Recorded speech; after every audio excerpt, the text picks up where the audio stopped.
வணக்கம். கொரைசா நோய் அப்படிங்கிறது பார்த்திங்கன்னா ஒரு பாக்டீரியாவால் ஏற்படக்கூடிய ஒரு தீவிரமான தொற்று நோய் தான் அந்த கோழிகளுக்கு. இது வந்து பார்த்திங்கன்னா ஹீமோபைலஸ் பேரக்ளை அப்படிங்கிற பாக்டீரியாவால் பாதிப்படையுது. இது கோழிகளோட கல்லீரலை தான் பாதிக்குது. பாதிக்கப்பட்ட கோழிகள் இதோட அறிகுறிகள் என்னென்ன அப்படின்னு பார்த்தீங்கன்னாக்க தலைவீக்கம், கண்வீக்கம், மூக்கில் சளிவெடுதல் இது போல தான் இருக்கும்.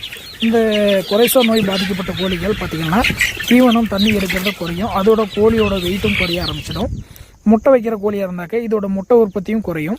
கொரைசா நோய் தொற்றை தடுக்க பாதிக்கப்பட்ட கோழிகளை பார்த்திங்கன்னா தனிமைப்படுத்தலாம். தனிமைப்படுத்துறதுனால பார்த்திங்கன்னா என்ன அப்படின்னாக்க கோழிகளுக்கு மற்ற கோழிகளுக்கு தொற்று பரவாமல் தடுக்கலாம். கொரைசா நோய் பாதிக்கப்பட்ட கோழிகளுக்கு முதல் சிகிச்சையாக லிவர் டானிக் கொடுக்கலாம். இந்த நோயோட பாதிப்பை குறைக்கிறதுக்கு அடுத்ததாக பார்த்திங்கன்னாக்க புரோமெக்சின் ஹைட்ரோக்ளோரைடு அப்படிங்கிற பவுட்ரு சுடுதண்ணியில் காய வச்சு ஆறுனதுக்கப்புறம் லிட்டருக்கு 1 கிராம் அப்படிங்கிற அளவுக்கு கொடுக்கலாம். அதே போல் இந்த மருந்தை பார்த்திங்கன்னா நமக்கு தடுப்பூசியாகவும் கிடைக்குது.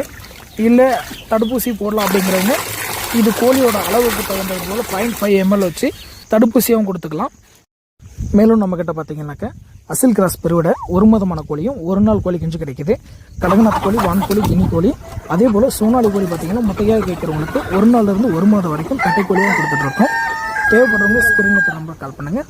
மறக்காமல் நம்ம சேனலை சப்ஸ்கிரைப் பண்ணி ஃபாலோ பண்ணிக்கோங்க. நன்றி.